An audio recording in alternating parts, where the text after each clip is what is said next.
Good morning बच्चों। बेटा जैसे जानते हैं कि हम लोग पढ़ रहे हैं इकोनॉमिक्स। इकोनॉमिक्स का चैप्टर जो हम लोगों का चल रहा है बच्चों, इकोनॉमिक्स का जो हम लोगों का चैप्टर चल रहा है वो कौन सा चैप्टर चल रहा है?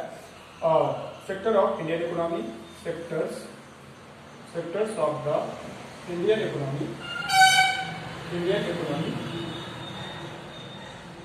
सेक्टर्स ऑफ इंडियन इकोनॉमी में मैंने आप लोगों को पहले क्लासिफिकेशन पढ़ाया, फिर इंटरडिपेंडेंसी बताया, फिर सेपरेट सभी का कंट्रीब्यूशन जीडीपी में बताया, एम्प्लॉयमेंट केस को लेकर के डिस्कस किया।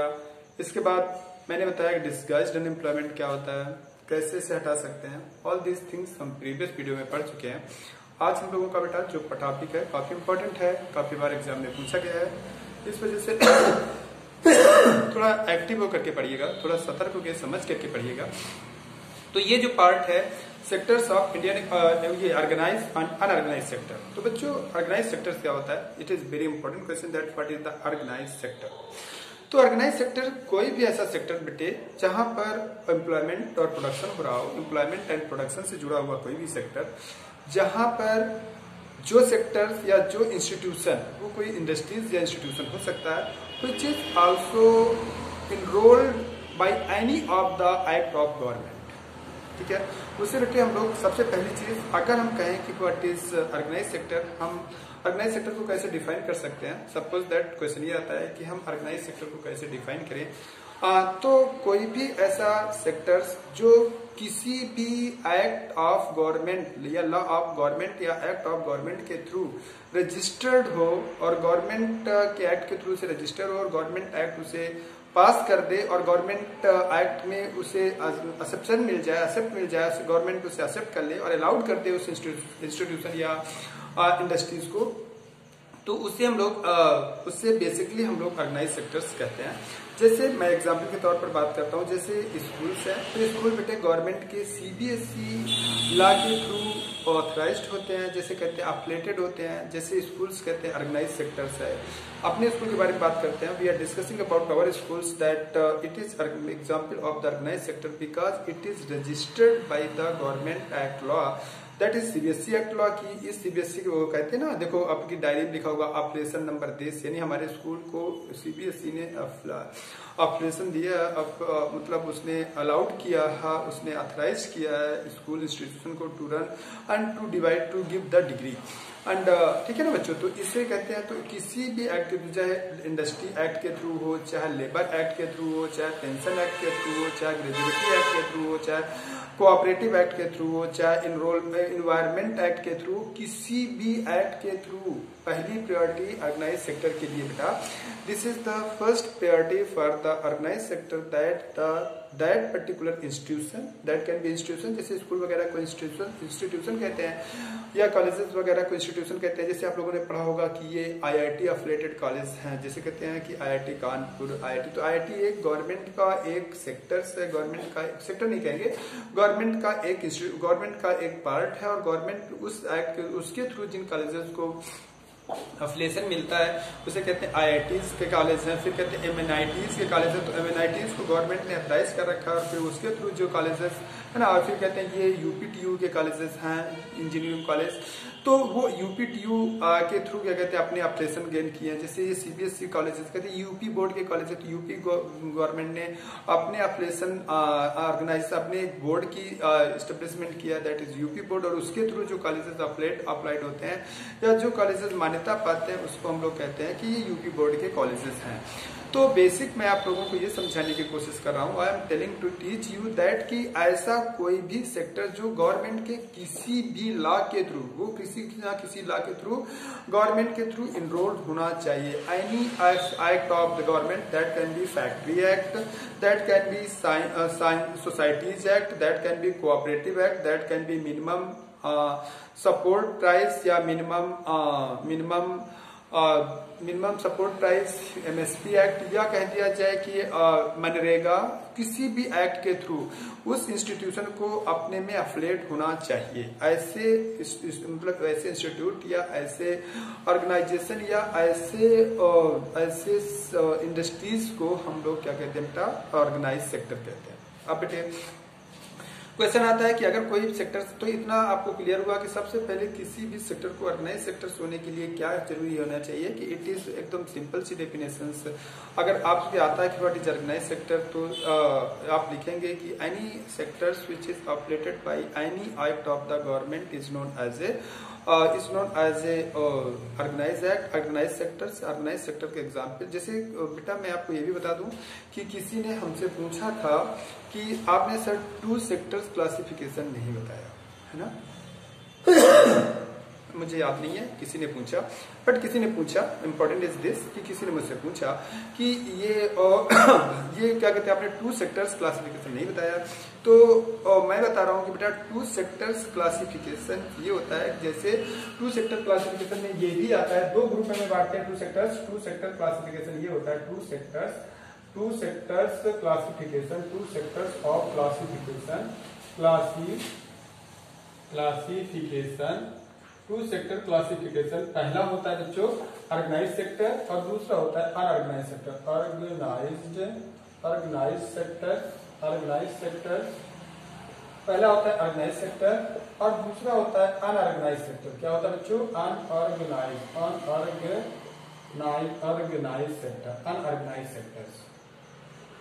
Unorganised sectors. ठीक है बच्चों, तो ये 2 सेक्टर्स होते हैं, organise sectors and unorganise sectors. ठीक है बच्चों, अगर 2 सेक्टर्स ऑफ क्लासिफिकेशन होता है तो पहला ऑर्गेनाइज सेक्टर, दूसरा अनऑर्गेनाइज सेक्टर होता है। पहला ऑर्गेनाइज सेक्टर और दूसरा अनऑर्गेनाइज सेक्टर होता है। तो ऑर्गेनाइज सेक्टर क्या होता है बेटा? ऑर्गेनाइज सेक्टर वो सेक्टर होता है जिसमें, ऑर्गेनाइज सेक्टर वो सेक्टर होता है जिसमें हम मैंने बताया कि ऑर्गेनाइज सेक्टर की पूरी प्रॉपर्टीज मैंने बताया। और इसी को बेटा 2 सेक्टर्स क्लासिफिकेशन एक और क्लासिफाइड किया जाता है। 2 सेक्टर, आप भी मत कहना कि सर आपने ये क्या दिया है। 2 सेक्टर क्लासिफिकेशन में एक और क्लासिफिकेशन आता है, क्लासिफिकेशन जो हम आगे पढ़ेंगे, क्लासिफिकेशन आता है वो होता है private and public private sector. पहला होता है बेटा प्राइवेट सेक्टर और दूसरा होता है पब्लिक सेक्टर। पहला प्राइवेट सेक्टर और समझ बच्चों, पहला होता है प्राइवेट सेक्टर और दूसरा होता है पब्लिक सेक्टर। तो प्राइवेट सेक्टर और दूसरा होता है पब्लिक सेक्टर। पब्लिक सेक्टर तो पहला प्राइवेट सेक्टर और दूसरा पब्लिक सेक्टर। ठीक है बच्चों, प्राइवेट और पब्लिक सेक्टर्स ये 2 सेक्टर्स होते हैं। तो आप अगर 2 सेक्टर्स क्लासिफिकेशन आपको बताया जाता है तो आप बताओगे कि 2 सेक्टर क्लासिफिकेशन एक ये है ऑर्गेनाइज और अनऑर्गेनाइज सेक्टर और दूसरा होता है प्राइवेट एंड पब्लिक सेक्टर। ठीक है बच्चों, private and public sectors, organise and unorganise sector, private and public और ऑर्गेनाइज अनऑर्गेनाइज। अगर इसके बेस पे करेंगे तो ऑर्गेनाइज अनऑर्गेनाइज, और अगर ओनरशिप के बेस पे करेंगे, अगर बेटे लॉ एंड वैल्यूज के हिसाब से करेंगे तो ऑर्गेनाइज अनऑर्गेनाइज सेक्टर। अगर हम बेटे ओनरशिप के बेस पे करेंगे तो private and public sector. Private का मतलब होता है जो प्राइवेट सेक्टर में है, जैसे है ना, और पब्लिक का मतलब होता है which is managed and govern by the government, is known as a government sector.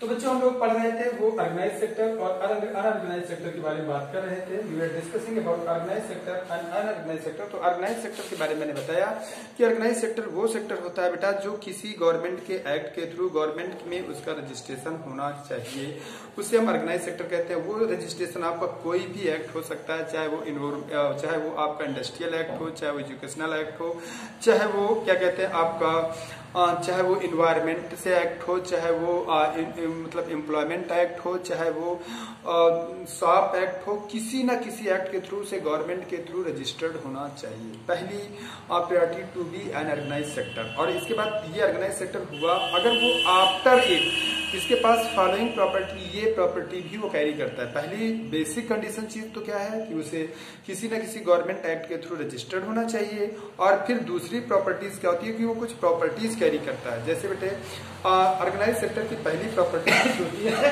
कि बेटे जो ऑर्गेनाइज सेक्टर के वर्कर्स होंगे, जो ऑर्गेनाइज सेक्टर के वर्कर्स होंगे उनके पास वो जॉब सिक्योरिटी होती है। जॉब सिक्योरिटी मतलब ऑर्गेनाइज सेक्टर के जो भी वर्कर्स होंगे, the workers who is working in the organise sectors have job security. Question is that what is job security. Question आता है कि जॉब सिक्योरिटी क्या होता है, किसको हम जॉब सिक्योरिटी कहेंगे। तो बेटे जॉब सिक्योरिटी में वो सेक्टर्स आते हैं, जॉब सिक्योरिटी का मतलब ये होता है कि जब कोई भी बंदा नौकरी ज्वाइन करेगा तो उसे एक ज्वाइनिंग लेटर दिया जाएगा और ज्वाइनिंग लेटर देने के साथ उसे बिना किसी अननेसेसरी और बिना किसी प्रोसेस के उसे ये नहीं कहा जाएगा कि आप कल से मत आइएगा, आपकी कोई जरूरत नहीं है, ऐसा नहीं कह सकते हैं। ठीक है, तो जॉब सिक्योरिटी का मतलब है कि the person who is joining the sectors या the person who is joining the institution या इंडस्ट्रियल या कोई भी ऑर्गेनाइज ग्रुप, तो ऑर्गेनाइज ग्रुप को अगर ज्वाइन करता है तो उसे suddenly can not be terminated without the law. Terminate करने के लिए तो बेटा आईएएस को भी टर्मिनेट किया जाता है, लेकिन आईएएस को सीएम टर्मिनेट नहीं कर सकता, गवर्नर नहीं टर्मिनेट कर सकता। आईएएस अधिकारी को टर्मिनेट करने का अधिकार सिर्फ एक लॉ के through government of India means president of India के पास ये पावर है। प्रेसिडेंट जब उसमें साइन करेगा तभी आईएएस अधिकारी को टर्मिनेट माना जाएगा, वरना स्टेट गवर्नमेंट सिर्फ उसे बेटे सस्पेंड कर सकती है। स्टेट गवर्नमेंट के पास सिर्फ इतना अभी ऑथेंटिक होगी बेटा, स्टेट गवर्नमेंट के पास सिर्फ इतना पावर्स होगा कि स्टेट गवर्नमेंट सिर्फ एक आईएएस अधिकारी को सस्पेंड कर सकती है, उसे टर्मिनेट नहीं कर सकती है। तो जो स्टेट अधिकारी जो सीएम करते हैं वो सिर्फ सस्पेंशन कर सकते हैं, कितने दिन के लिए आप सस्पेंडेड हैं, मैक्सिमम पनिशमेंट बाय सीएम और गवर्नर। बाकी टर्मिनेशन तो मतलब मेरे कहने का मतलब है टर्मिनेशन अगर ये कहें कि सर आप कह रहे हैं कि उसे टर्मिनेट नहीं किया जा सकता, तो टर्मिनेशन तो आईएएस का भी होता है जो कि इंडिया की सबसे बड़ी सर्विस है। लेकिन मेरे कहने में तो अननेसेसरी जैसे डेली वर्कर्स, डेली वेजेस के वर्कर्स होते हैं, उनसे सीधा पूछो कि क्या कहते हैं, डेली वेजेस के वर्कर से सीधा भैया कल से काम नहीं है, कल से खत्म, आप कल से मत आइएगा। ऐसे वर्ड आप लोगों ने सुना होगा कि कल से मत आइएगा, काम खत्म हो गया, हमको आपकी जरूरत नहीं है। तो ऑर्गेनाइज सेक्टर में ये नहीं होता। ऑर्गेनाइज सेक्टर में बेटा जॉब सिक्योरिटी होगी, प्रॉपर आपको ज्वाइनिंग लेटर दिया जाएगा। ज्वाइनिंग लेटर के थ्रू जब आप ज्वाइनिंग लेटर पाएंगे, अगर आपको अननेसेसरी टर्मिनेट किया जाता है तो आप जाकर के कोर्ट में केस कर सकते हैं और आप उस इंस्टीट्यूशन के खिलाफ लड़ सकते हैं और अपनी ग्रेजुएटी एंड अपना स्टैंपिंग कोर्ट के थ्रू ले सकते हैं। ठीक है, इसी वजह से जो नॉर्मल इंस्टीट्यूशन होते हैं बेटे देखो वो कभी ज्वाइनिंग लेटर प्रोवाइड नहीं करते हैं। ठीक है, उनसे मांगो तो भी वो नहीं देते हैं, कि वो कहते हैं नहीं, बिकॉज ये केस बन जाएगा कि अगर हम आपको अचानक टर्मिनेट करते हैं तो you can go to the Supreme Court by that letters and can show that I am the permanent employees of this institution, या आप इतने ईयर्स तो अब मुझे कैसे टर्मिनेट किया जा सकता है। तो आपको सुप्रीम कोर्ट से प्रोटेक्शन या हाई कोर्ट से प्रोटेक्शन या कोर्ट से आपको प्रोटेक्शन मिलेगा। ठीक है, तो बच्चों ये हमारा पहला पॉइंट हुआ कि जॉब सिक्योरिटी होती है। इसके बाद बच्चों आपको जो पेमेंट मिलेगा, पेमेंट आपको ऑनरेबल पेमेंट मिलेगा। इसके बाद आपको पेड लीव्स मिलेंगी, आपको पेड लीव्स मिलेंगी। जैसे पेड लीव का मतलब होता है जैसे आप कोई गवर्नमेंट के बच्चों के एम्प्लॉयज होंगे, गवर्नमेंट एम्प्लॉयज के बच्चे होंगे, आप लोग गवर्नमेंट बच्चों के एम्प्लॉयज नहीं, गवर्नमेंट एम्प्लॉयज के बच्चे होंगे, तो आप लोगों को पता होगा कि मम्मी पापा को 14 डेज का लीव मिलता है और वो 14 डेज का लीव मिलेगा। तो वो तो जनरल है हर साल का कि 14 डेज, एक साल में 14 डेज का लीव वो अननेसेसरी ले सकते हैं, अपना बता करके कि हमारे लीव बाकी है, इस वजह से हम ले रहे हैं।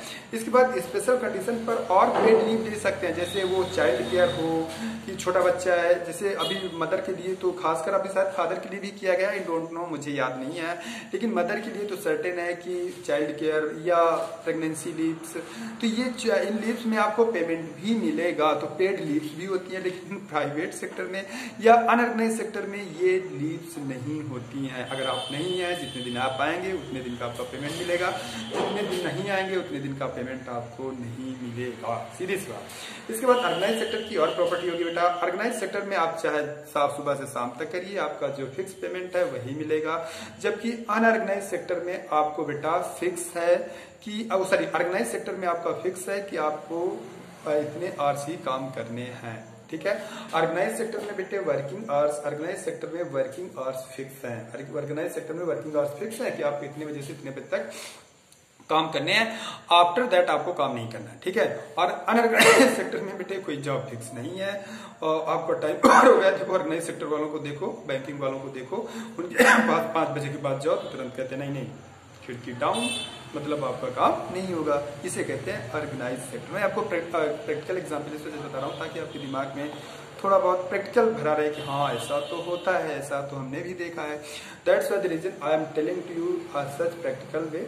तो ऑर्गेनाइज सेक्टर्स क्या हुआ बेटे, ऑर्गेनाइज सेक्टर क्या हुआ कि अगर हम किसी भी सेक्टर्स में, ऑर्गेनाइज सेक्टर का मतलब हुआ अगर हम किसी सेक्टर में बेटा काम करते हैं, ऑर्गेनाइज सेक्टर है, तो हमें ओवर टाइम का पेमेंट मिलेगा। अगर हमें ओवर टाइम करना भी पड़ता है तो हमें ओवर टाइम का भी पेमेंट मिलेगा। अगर हम अपने टाइम टू टाइम कम करेंगे तो हमारा पेमेंट मिलेगा, और अगर टाइम से एक्स्ट्रा हमसे काम लिया जाता है तो उसे कहा जाता है ओवर टाइम, और ओवर टाइम का पेमेंट अलग से मिलेगा।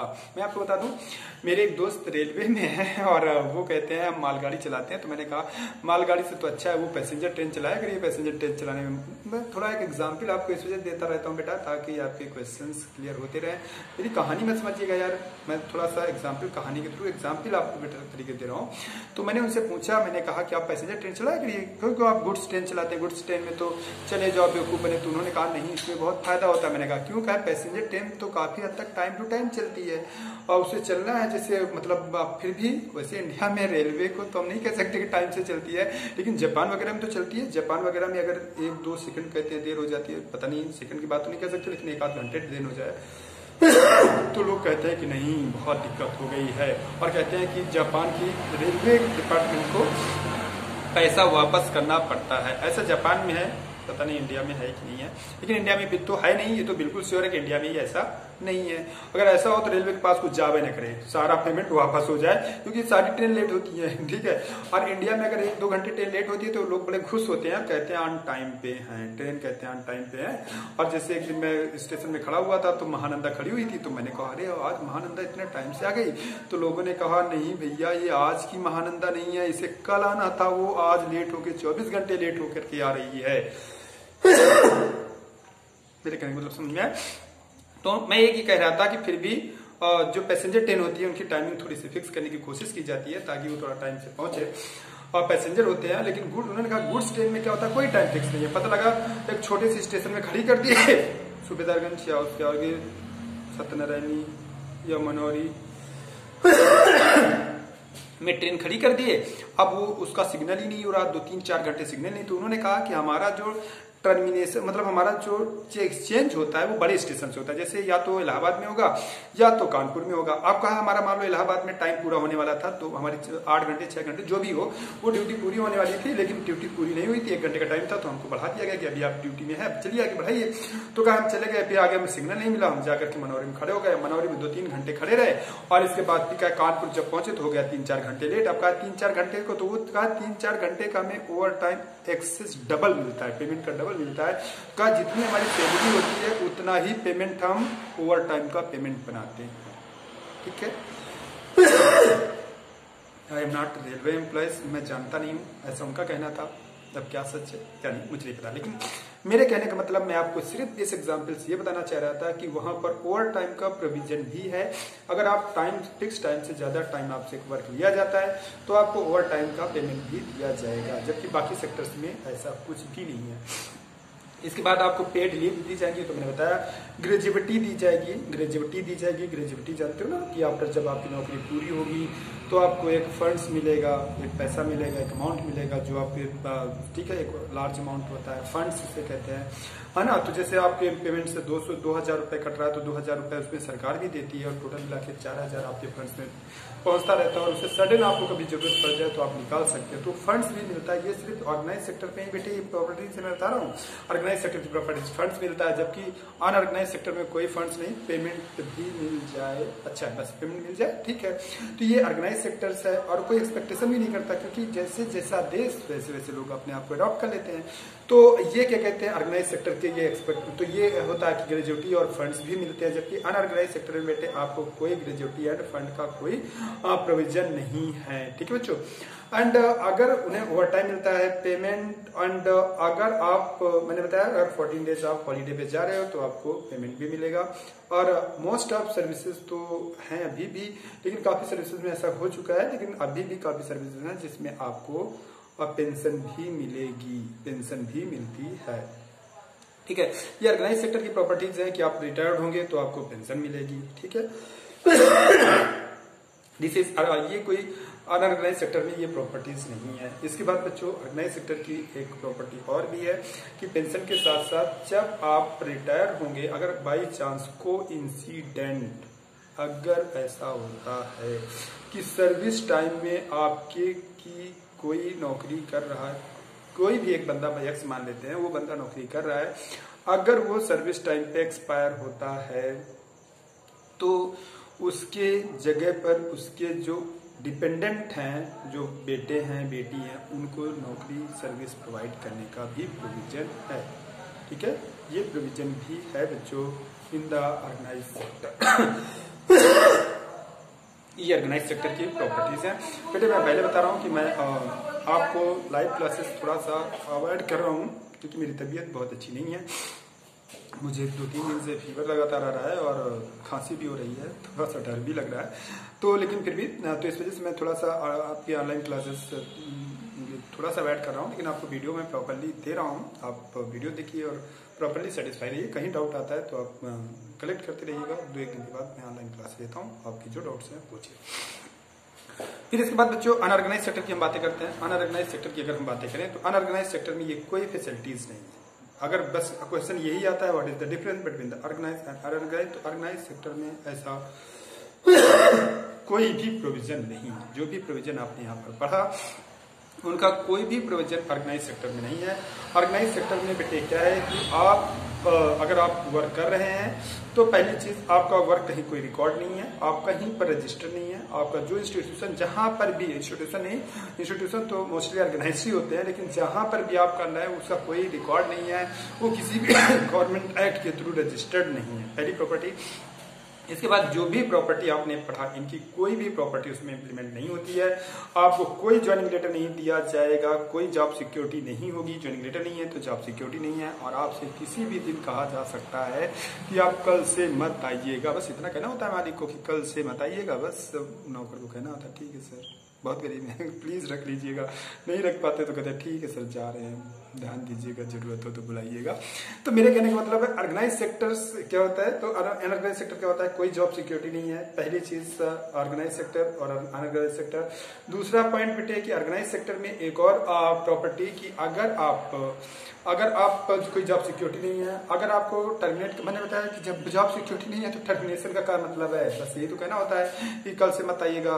कोई आपके पास फिक्स पेमेंट नहीं है। देखिए ज्यादा लेबर है तो कहेंगे अरे लेबर ज्यादा हो गए, तो कहते हैं अरे नहीं 200 रुपए देंगे, चलना हो तो चलो। तो फिर मजबूरी में बेटा उनके पास जॉब की कमी होती है तो कहते हैं चलो भैया 200 में काम करते हैं। तो मतलब कोई फिक्स पेमेंट नहीं होता है, कोई छुट्टी का पेमेंट नहीं मिलता। जितने दिन छुट्टी लेंगे, जितने दिन आप नहीं काम जाएंगे उतना पेमेंट आपका काटा जाएगा। कोई क्या कहते हैं कोई फिर पेमेंट नहीं है, कोई पेड हॉलीडे नहीं है, कोई हॉलीडे नहीं है आपकी।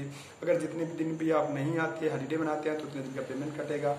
आपके पास कोई ग्रेजुविटी नहीं है, आपके पास कोई फंड्स नहीं है, आपके पास कोई